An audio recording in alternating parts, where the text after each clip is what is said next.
तो डिस्कशन की शुरुआत करते हुए, international law is not real law, ऐसा मैं नहीं बोल रहा हूँ, ऐसा बोल रहे हैं जॉन ऑस्टिन और थॉमस हॉब्स। इन दोनों के हिसाब से law is command of sovereign enforced by superior political authority. John Austin, Thomas Hobbes, ये दोनों के हिसाब से कमांड ऑफ सॉवरेन और फ्रॉम सुपीरियर पॉलिटिकल अथॉरिटी, ये दोनों असेंशियल रिक्वायरमेंट है लॉ की। ये फुलफिल नहीं होती तो वो लॉ नहीं हो सकता। जॉन ऑस्टिन बोलते हैं it is just positive international morality. इन्होंने यहाँ टर्म यूज़ किया है मोरालिटी। ये इंटरनेशनल लॉ को लॉ नहीं मानते, इसको सिर्फ पॉजिटिव इंटरनेशनल मोरालिटी मानते हैं। फिर आते हैं हमारे बेंथम और हॉलैंड। बेंथम और हॉलैंड के हिसाब से ये 4 असेंशियल्स ज़रूरी हैं लॉ को लॉ बोलने के लिए: legislative machinery, executive machinery, potent judiciary और सैंक्शन।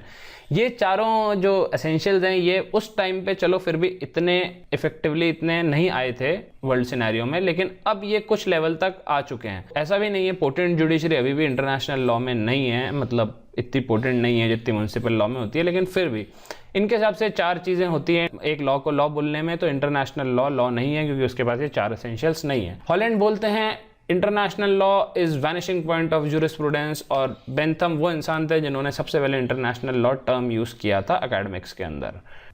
इधर देखिए, मैंने आपको ये डायलॉग बॉक्स में और ये फोटोज़ के साथ ये सब इसलिए बताया है क्योंकि आपको ये रिकग्नाइज करना है कि ये जो चीज़ें हैं ना, पॉजिटिव इंटरनेशनल मॉरलिटी किसने बोला, John Austin, vanishing point of jurisprudence किसने बोला, हॉलैंड, ये सारी चीज़ें इंपॉर्टेंट हैं। इंटरनेशनल लॉ टर्म पहली बार किसने यूज़ किया, जेरेमी बेंथम, क्योंकि इसके नेट में डायरेक्ट क्वेश्चन आते हैं। डायरेक्ट क्वेश्चन आएगा who said international law is vanishing point of jurisprudence, Holland.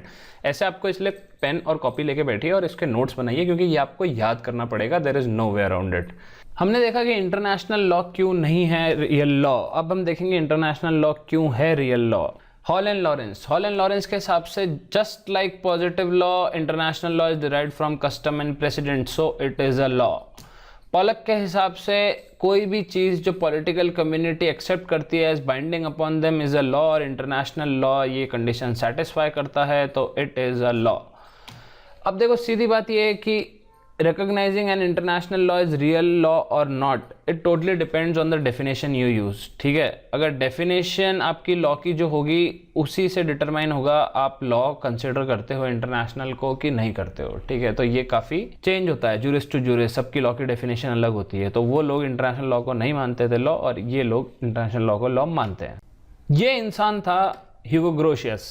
Hugo Grotius was father of international law.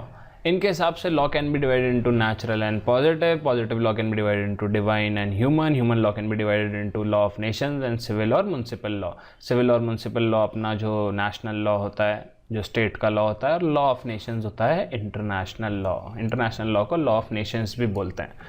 तो हमने देखा कि जूरिस्ट क्या ओपिनियन रखते हैं इंटरनेशनल लॉ के बारे में। तो इंटरनेशनल लॉ की एक्चुअली डेफिनेशन है क्या, तो डेफिनेशन पे आते हैं। Professor L Oppenheim, J L Brierly और ग्रे, इन तीनों ने सेम सी डेफिनेशन दी थी। इन्होंने बोला था कि लॉ ऑफ नेशंस और international law is the name for the body of customary and conventional rules which are considered legally binding by the civilised states in their intercourse with each other. इनकी definition ठीक है, काफ़ी अच्छी थी, लेकिन एक जगह इन्होंने इस डेफिनेशन को लिमिट कर दिया, civilised state in their intercourse with each other. अब यहाँ पे ठीक है, civilised state in their intercourse with each other, ये सही है, ये पार्ट सही है, लेकिन ये पार्ट अधूरा है। इस पार्ट के बाद यूएन की कोई जगह नहीं है इस डेफिनेशन के अंदर। ठीक है, इंटरनेशनल ऑर्गेनाइजेशन है, वो सिविलाइज स्टेट नहीं है। आईसीआरसी की कोई डेफिनेशन नहीं है, international committee of red cross की कोई जगह नहीं है, ह्यूमैनिटेरियन ऑर्गेनाइजेशन है ये एक। और भी कोई इंटरनेशनल ऑर्गेनाइजेशन हो, वर्ल्ड ट्रेड ऑर्गेनाइजेशन हो, कुछ भी हो, उन सब को डेफिनेशन के एम्बिट से बाहर निकाल देती है डेफिनेशन। ठीक है, तो ये 2 लोग थे, सर रॉबर्ट जेनिंग्स और सर आर्थर वॉट। इन दोनों ने डेफिनेशन को थोड़ा अपग्रेड करा। इन्होंने डेफिनेशन, नई डेफिनेशन दी, ये अबव डेफिनेशन प्लस इन्होंने जोड़ा, states are not the only subject matter of international law, international organisation and to some extent individuals also may be subject to international law.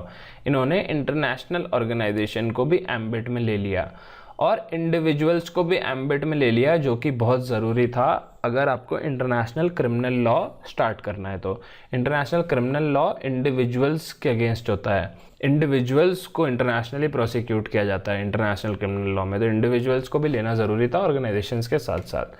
श्वार्ज़ेनबर्गर ने definition दी, international law is the body of legal rules which apply between sovereign states and such other entities as have been granted international personality. International personality में organisations, individual सब कुछ आ गए, तो all inclusive हो गया। तो ये डेफिनेशन थी इंटरनेशनल लॉ की। Professor L Oppenheim, J L Brierly और ग्रे ने दी, जो थोड़ी लैकिंग थी। Sir Robert Jennings and Arthur Watts ने इसको अपग्रेड करा और शॉजनबर्गर ने एकदम ऑल इंक्लूसिव डेफिनेशन दे दी। अब बात करते हैं नेचर ऑफ इंटरनेशनल लॉ की। Status of international law is very controversial among jurist. अपन ने देखा है कोई अग्री करता है इंटरनेशनल लॉ को एज रियल लॉ, कोई नहीं करता है। क्यों? क्योंकि डेफिनेशन ऑफ लॉ ही उनकी सबकी अलग अलग है। लेकिन अगर अपन प्रेजेंट सिनेरियो देखें ना, तो इंटरनेशनल लेजिस्लेशन बनते हैं आजकल ट्रीटीज़ एंड कन्वेंशन के फॉर्म में। ये लेजिस्लेशंस की बाइंडिंग फोर्स होती है, नेशन भी इनको एक्सेप्ट करते हैं अपने ऊपर बाइंडिंग, और इंटरनेशनल कम्युनिटी और यूएन ये दोनों इन लेजिस्लेशंस के वायलेशन पे एक्शन ले सकते हैं। तो इंटरनेशनल लॉ आज की तारीख में हाँ रियल लॉ है, लेकिन वीक लॉ है, लेकिन still it is a law. ठीक है।